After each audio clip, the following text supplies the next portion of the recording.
What's up, everybody? It is I, Jimmy Wong 2.0, the remake of Jimmy Wong 1.0, but with way better graphics. Yes, and full cutscenes and voice acting. And I'm Emma Fife, a re-release of an elegant British woman's ghost brought into present day.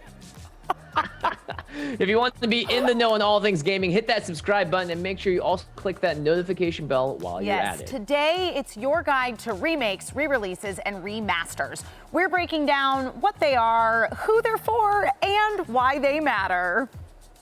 So let's kick it off first with a quickie of a wiki. It's the Wikipedia. We're going to switch these off. So Emma, first up, tell us about remakes. Remakes. A remake is a whole new game, usually recreating the original game's plot and characters using updated technology, graphics, and game-making techniques. These remakes are often a chance for game designers to fully realize their original intent. Some shining examples of these include, of course, the 2020 remake of Final Fantasy VII, which was originally released in 1997, so that's 23 years later. Resident Evil 2 actually got a very surprising remake in 2019. The original came out in 1998. And Prince of Persia, which was originally made in 2003, is getting a remake this year. It comes out this week, actually, and that is, of course, 18 years after the original game was released. Yeah, and if you're looking at this, you can obviously see that these games look much, much nicer than their original versions, which came out almost 20 years ago. Okay, moving on. Next up, we have remasters. And a remaster takes an existing game and ups the quality of the game by making it maybe a higher resolution, or they improve the sound quality, maybe they fix some glitches, or make some quality of life updates. Totally. Typically, you see remasters happen when a new console comes out and developers want to make a compatible and sort of slightly updated version for the Switch or the new Xbox or PS5. So great examples of this is the Mass Effect trilogy, which is going to have a remaster coming out in 2021. Same with Ori. And then we also have games like The Last of Us, which is coming out as a remaster. It came out actually in 2014 and updated it for the PS4. Yeah. Another good example is Spyro, which had a remaster in 2019. So again, a long period of time between these two. But the remaster gives people sort of another chance to play the game and has it look a little bit nicer in the meantime. It just kind of upscales the graphics a little bit so that it runs better on the new consoles and takes advantage of that sort of hardware capability.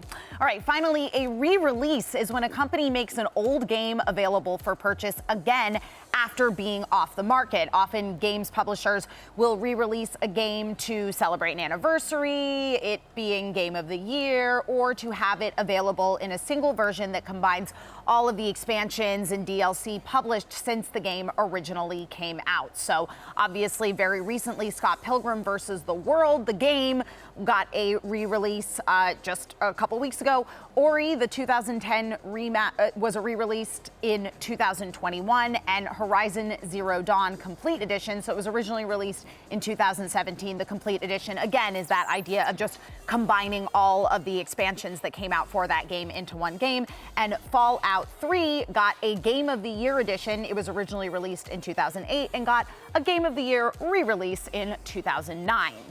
Okay, Jimmy, those are the three R's, but only two of us. Oh, look, a wild Patrick Shanley appears. It's the Holy Trinity. Patrick! Did I look like a Pokemon? Yeah, I'm gonna chuck some balls. Yeah, you can only say your name, though, if you're a Pokemon. Just all you can say is Patrick Shanley.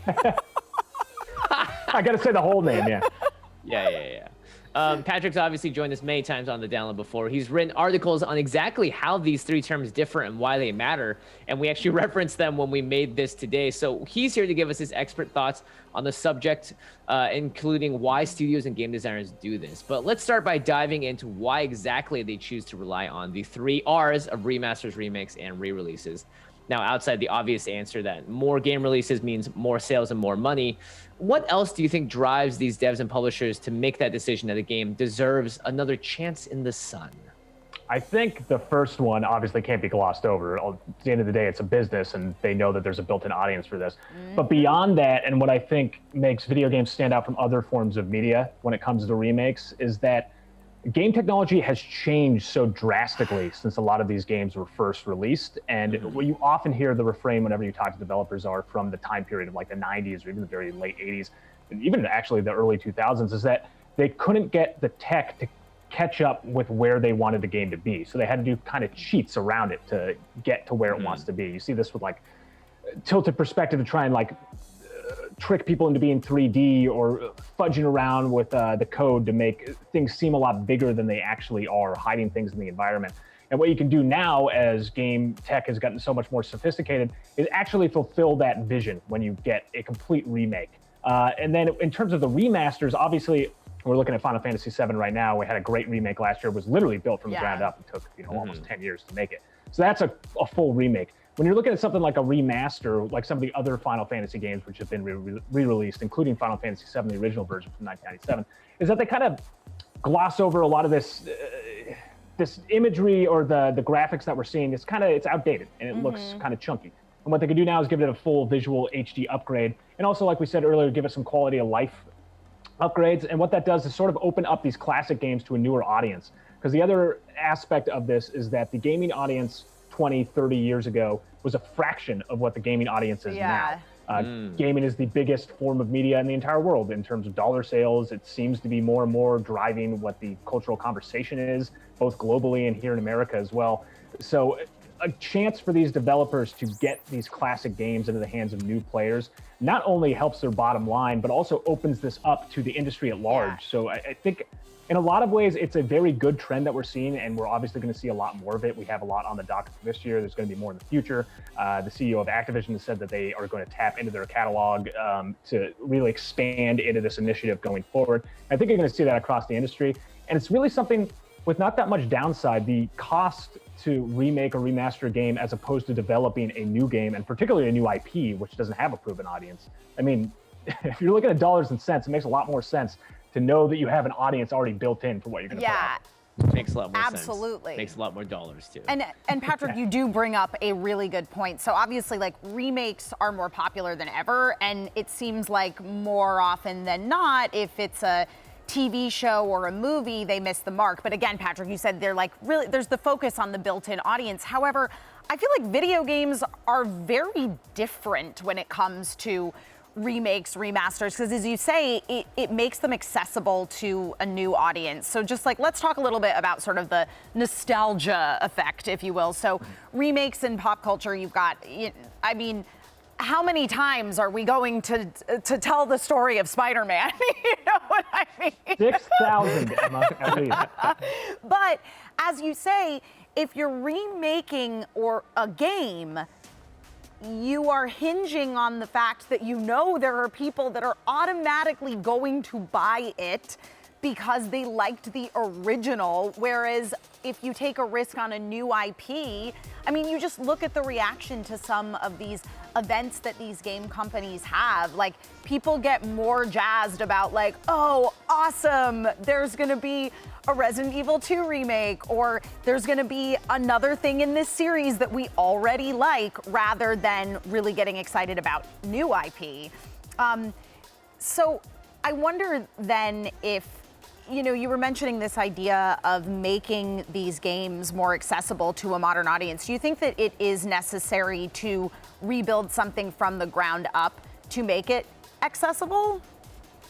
I guess it depends on the game, right? And Resident Evil and the Final Fantasies to a lesser degree, because I mean, now I'm just talking about my own personal opinion, but I love those classic games. But the Resident Evil games, they were constricted by the tech at the time. Very much and what they so. did with the remakes now, you're kind of telling the same story. It looks way better, obviously, which is something that's going to get more eyeballs on it. But the game plays better. The tech is better. The things that they can do with it, they run smoother than what they did in the original game. And if we want, proof positive of how well this is working, look at the sales for Crash Bandicoot Insane Trilogy sold way more than the original games did on the PlayStation. The Spyro trilogy sold way more. The Resident Evil 2 and Resident Evil 3 remakes both set records for Capcom when they were released in like the weekend sales that they were released in. So people want to play these classic games in the way that they want them. And the thing is nostalgia it's a pretty powerful thing, right? We go back, we all loved Super Mario 64 when we were growing up, and we think it's this great 100%. game. You go back now, and it's almost unplayable because the camera's so bad. So when they remake these things, they're living up to the idea that you had in your head of how the game. you thought it ran, yeah. I remember my friend Heather Ann Campbell tweeted something about the Final Fantasy VII Remake, and what she said, and I echo this sentiment completely, is she felt like when she was playing the Final Fantasy VII Remake, someone had gone into her head and made the game that was as awesome as she remembered it being in 1997. But if you play the actual game from 1997, you're like, this is a little slow and clunky. I still love it. I do too. Yeah, Completely. But that's the mark just of a look great at the remake. original game. When I played it with my brother sitting next to me, it felt like what you're seeing on screen now. It felt that big, epic, and cool because in the original, you're like, wow, this is just the best graphical thing I've ever seen in my life. But obviously, go 20 years in the future, you're going to disagree with that heavily. And I think this is just the perfect way to transition old fans into a new sort of state of being when it comes to video games and how they look these days and how we expect them to run. What a great remake does is it keeps that soul and that heart of the original, and really the heart of the experience, not just the heart of the story or whatever it may be. It makes you feel the way you did when you first played it, but it still holds up to that, where it doesn't look dated now. It is what you remembered it as, but as an updated version of it. And then hopefully, and we're seeing this based on the sales, you're not just getting the people who played it the first time, you're getting the people who are, I just got into the gaming, or I was too young, this came out before I was born, I should try this thing out that I've heard about for years and years and years. And then as if it's part of a franchise like Final Fantasy or even like Crash Bandicoot, now they're hooked into the franchise. So when you release new games, it's also kind of a testing of the waters to see, hey, should we do a sequel to a Crash Bandicoot, which they did with Crash Bandicoot 4 last year. Well, we will dive deeper into the power of nostalgia and the 3 R's, but now for something completely different, trivia. Which of these games has never been remade, re-released, or remastered? Remember, never been one of the 3 R's. Is it A, Assassin's Creed, Rogue, B, Super Smash Bros. Ultimate, C, Baldur's Gate, or D, DuckTales? So, woo! Sorry, I had to. What do you think it is? What do you think it is? Jimmy, Patrick, any guesses? I know it's not DuckTales. I know it's definitely not Baldur's Gate. Okay, all right. Well, to reiterate, the question is, which game has never been subjected to any of the 3 R's? Why? It's Super Smash Bros. Ultimate, of course. Yeah, that game is just, That game came it's out not like a 2 years remake or a ago. remaster, although technically they feel like remasters because each new game is its That's own true. individual thing, so it kind of exists outside of Yeah. that sphere. All right, welcome back to The Download, your #1 source for video game everything. Today, we're diving deep into the fine and sometimes blurry lines between remakes, re-releases, and remasters with our good friend Patrick Shanley. So let's just ask a very nice, blanket, easy question to both of you. What's your favorite remake, re-release, or remaster? And it doesn't need to be in recent years. It can be in the past as well. Emma, you first. Oh man, I gotta go Final Fantasy VII Remake, but just barely over that Resident Evil 2 remake because that was sick. And those were 2 of my favorite games when I was a kid. So getting a and the thing is, Final Fantasy VII Remake I knew was coming out, but like the Resident Evil 2 remake came out of nowhere for me. So that was really, really exciting. So I love both, but I love Final Fantasy VII just a little more because that felt like even more of an upscale. This is a really hard I know. question. I will say the Resident Evil 2 remake was too scary for me. And I think I'm going to go with Spyro. And again, this is going to show you the power of nostalgia here. I love Spyro the Dragon, and when I was a kid and my parents got divorced, I remember my dad bought me Spyro, and I kind of played that through like, the tough. I'm sorry, I'm not bringing everybody down, but helped me through like a tough time as a kid. And so when I got to replay it now during a quarantine, it was a weird bit of history repeating itself. And Spyro's just like this wonderful, colorful, happy game, and they did such a great job. Toys for Bob, the studio behind that, which also did the Insane trilogy, they really understand how to make I guess they're remakes or remasters, whatever you want to call them, but they do a wonderful, wonderful job, and I really love that game. What's your answer, Jimmy?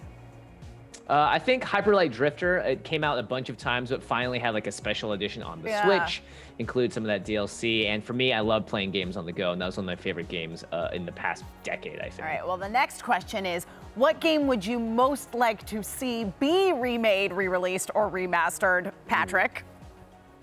Metal Gear Solid. Ooh, very nice. Yeah, the OG Metal Gear Solid. Which one? The original? The Metal Gear Solid, the one on PS1. Yeah. And I PS1, want yeah, it yeah. because I want to see how they would do the Psycho Mantis fight where you had to unplug your controller and plug it back in. Yes. And I just want to see if there's another way where they could have that experience because that blew my mind when I was It a was. kid. This time it's your Wi-Fi is broken. you just I have to unplug my Jimmy, modem. You just have to switch off your like router, your modem. Yeah, but it actually just borks your entire system. That's hilarious. I'm gonna go for not Super Mario. Sorry, Superman 64, one of the worst games ever released. Let's see that thing remade and remastered for modern times. My answer is Parasite Eve. Which was a game that Squaresoft released, and it was definitely like scary psychological thriller. You played as this woman whose like sister maybe died, but there was a whole mystery behind it. And I remember when I played it as a kid, number one, it was awesome because the main character was a woman, which was like not necessarily super common. I think that was one of the things that really drew me to the Resident Evil series, honestly, is that you could play as girls. But it was like a nice hybrid of like what felt like a horror game, but also an RPG because there was like a battle screen you went to when you fought. So that to me felt a lot more doable than having to just like shoot things in real time. But it's a really sick game and I would love to see it get like a ground up remake like Final Fantasy VII did. Very nice. Okay, let's finish this off with sort of a broad overview. Are the 3 R's, you see the pun there, are they good for the industry, or do we think they are sort of in the way of hampering innovation and experimentation, and that we should actually be careful how far we dip into the R lake? Or the R ocean. It's going to be an ocean. I'll say that this may be unpopular. I don't know. I actually don't know where the groundswell is on this. I think it's good for the industry for a lot of the reasons that I've already said, but I think it's great to get more people into the classics of games and understanding what made them classics. And if this is a way to do it, I think that's good. I am very afraid that there is a loss of history in gaming, and that is something that is happening. There are certain people who are combating that. But if this is a way to help kind of let people know that this industry has, landmarks in the past that are important, I think that's great. I also think that there's such a deep catalog of fantastic games in the past. It would just be a shame to have them sit there and not be the greatest versions of themselves that they can be. Good point. I love that. I think that's a wonderful parting message. Go out there and be the best version of yourself that you can be, especially if you're a video game. All right, that is a wrap on your guide to remakes, re-releases, and remasters. Don't forget the 4th R, which is subscribe to our YouTube channel.